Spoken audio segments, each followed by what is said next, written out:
Europe Matin. Thierry Dagiral. L'entretien politique de ce vendredi matin sur Europe 1, 8h15. Bonjour Philippe Martinez. Bonjour. Secrétaire général de la CGT. L'Assemblée nationale a donc voté la loi pouvoir d'achat ce matin à 6h. Reste maintenant bien sûr l'examen de la loi de finances rectificative. Revalorisation de 4% des retraites et des prestations sociales votées. Revalorisation de 3,5% des APL votés. Vous dites finalement, c'est plutôt positif, ça avance ?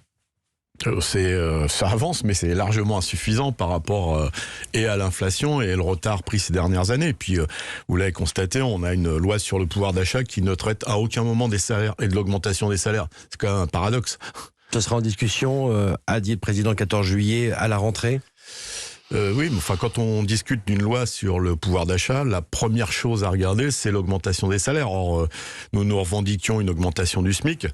Elle va avoir lieu, mais insuffisamment au 1er août. Et puis, ce qu'on constate, c'est que quand le SMIC augmente, par exemple au 1er août, eh bien 89% des minima de branches dans le privé démarreront en dessous du SMIC, avec des écarts parfois entre plusieurs niveaux de branches qui sont 6 niveaux, 7 euros de différence. C'est-à-dire que le plancher est très bas et il n'y a plus d'espace entre les étages, si je puis dire. Mais comment on peut augmenter les salaires quand les entreprises subissent elles aussi finalement l'impact de l'inflation sur les matières premières, sur les coûts de production? Je parle là bien sûr des PME notamment. Écoutez, premièrement, chaque année, on a l'impression qu'on arrache la page de l'année d'avant. L'année dernière, les entreprises, et notamment les plus grosses, parce que je pense aussi aux PME, TPE qui sont plus en difficulté, mais les plus grosses... Et touchées de plein fouet par 2 ans de pandémie. Les très grosses entreprises ont explosé les profits. Donc comment, pour reprendre une expression du président, on pratique le ruissellement, et pour ces PME, TPE, et pour les salariés. Les carnets de commandes sont pleins dans beaucoup d'entreprises. Donc il y a un problème majeur, c'est le manque de personnel, et une des problématiques liées à ce manque de personnel, c'est l'attractivité des métiers et donc le salaire. Quand vous parlez des grosses entreprises, celles qui font des bénéfices, des profits, vous pensez bien sûr à Total. Il y a cette petite musique qui monte. Est-ce qu'il faut taxer les super profits ? Total devrait annoncer 36 milliards d'euros de profits cette année. Ces profits viennent essentiellement de l'étranger. Vous le savez, on ne peut pas taxer les revenus produits à l'extérieur. Oui, non, du territoire. Ça, c'est une vieille musique qu'on entend. C'est la réalité. Non, oui, c'est la réalité. Oui. Enfin, c'est pas une vieille musique, c'est la réalité. Non, ça peut être une vieille musique et continuer à être la réalité. Mais comment on fait ? Les profits de ces grandes entreprises, et pas que Total, explosent. Et en même temps, vous le savez, Total et les grandes entreprises continuent à toucher des aides publiques. Elles en ont touché beaucoup lors du confinement et de la crise de la Covid, mais elles touchent régulièrement des aides sur la recherche, etc. Donc, il faut des contreparties à ces aides. Il faut que ces aides soient transparentes sur leur utilité, parce que si on prend un groupe comme Sanofi, par exemple, qui a touché des aides énormes, Sanofi continue à licencier.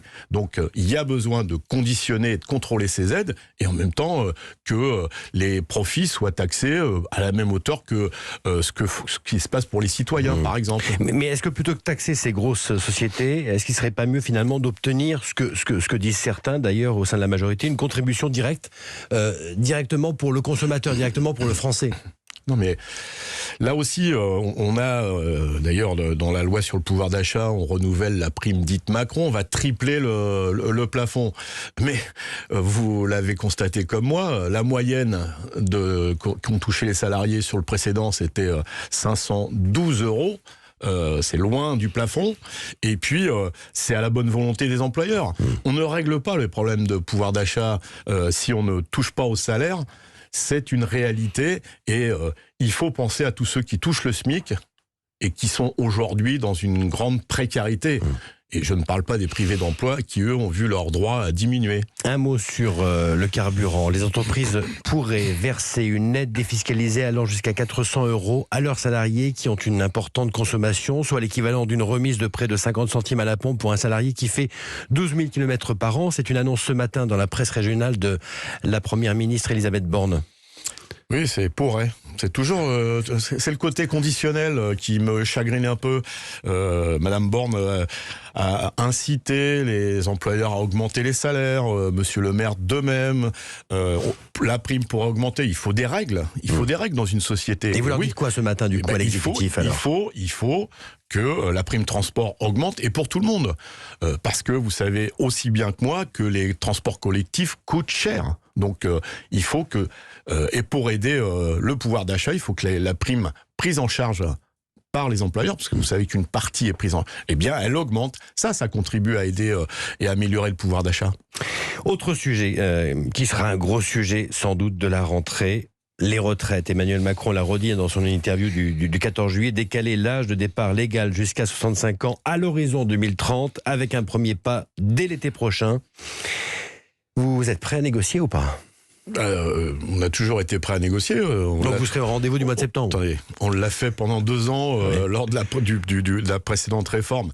C'est négocier pourquoi si c'est pour allonger l'âge de la retraite, non.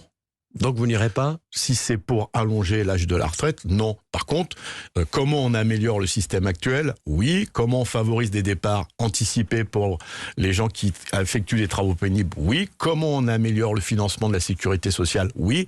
Pas en exonérant de cotisations sociales les entreprises. Vous voyez, on a plein de sujets sur la table. Tout est encore sur la table d'il y a 2 ans. Ouais. On a discuté beaucoup.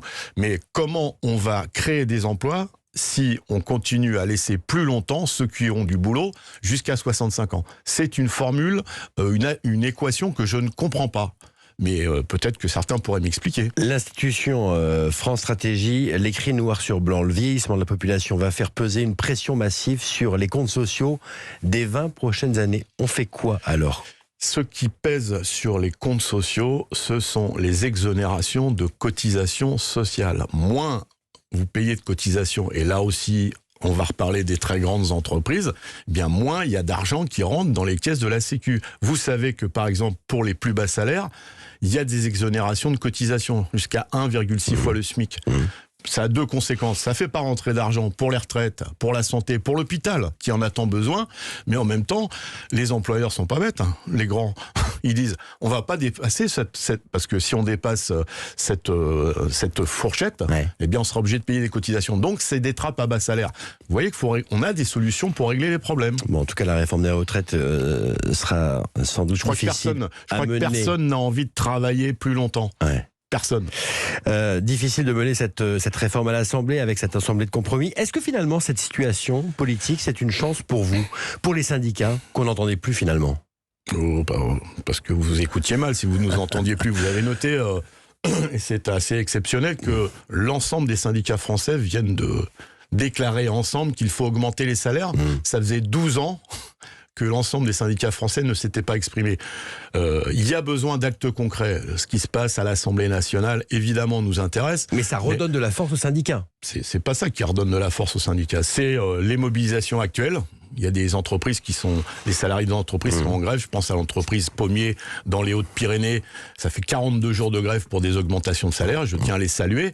Donc il faut des mobilisations. Et donc nous avons déjà un rendez-vous le 29 septembre. Rendez-vous qui est donné par Jean-Luc Mélenchon. Non, c'est un moustachu qui a donné ce rendez-vous. Ça s'appelle Philippe Martinez, avec d'autres organisations syndicales. Mais il y a une grande marche que veut organiser Jean-Luc Mélenchon, grande marche contre la vie chère. Vous interviewez le secrétaire général de la CGT, et je vous réponds donc que le premier rendez-vous est le 29 septembre avec d'autres organisations syndicales, parce que la négociation c'est bien, mais pour appuyer sur la négociation, pour pousser à la négociation, il faut des mobilisations. Il y en a beaucoup en ce moment. Il y a besoin qu'il y en ait plus dès la rentrée. Laurent Berger de la CFDT était à votre place il y a quelques jours. Il prévoyait un possible chaos social à la rentrée. C'est aussi votre sentiment ? Oui, il y a un très fort mécontentement. Les gens ne comprennent pas pourquoi ils n'arrivent plus à boucler les fins de mois, pourquoi on leur refuse des augmentations de salaire.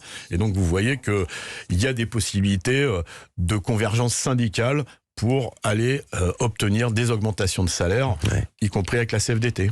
Vous serez aux côtés de la CFDT ? Pour l'instant, c'est nous qui avons appelé, ils n'ont pas encore appelé, mais j'espère qu'on pourra être, comme on dit dans les manifestations, tous ensemble. Total à l'instant annonce une ristourne sur l'essence, moins 20 centimes du 1er septembre au 1er novembre. Oui. C'est, Et 10 septembre de novembre à décembre. Oui, Vous dites quoi? 20 centimes, enfin, vous faites peut-être des pleins comme moi. La carte bleue chauffe très vite quand on va faire un plein. Ça veut dire quoi? Que c'est trop peu? Vous dites clairement à Total? Il y a besoin de réguler le prix de l'énergie, que ce soit le gaz, le pétrole, enfin l'essence et l'électricité. Mais je vous le dis, la meilleure façon d'augmenter le pouvoir d'achat, c'est d'augmenter les salaires. Le secrétaire général de la CFDT, Philippe Martinez. Non, de la CGT. De la CGT, pardonnez-moi. Mais vous étiez perturbé parce que vous avez vu Laurent Berger la semaine dernière, je crois. Le patron de la CGT, Philippe Très bien. Martinez, ce matin sur Europe 1. Merci à vous. Merci. Et bon week-end.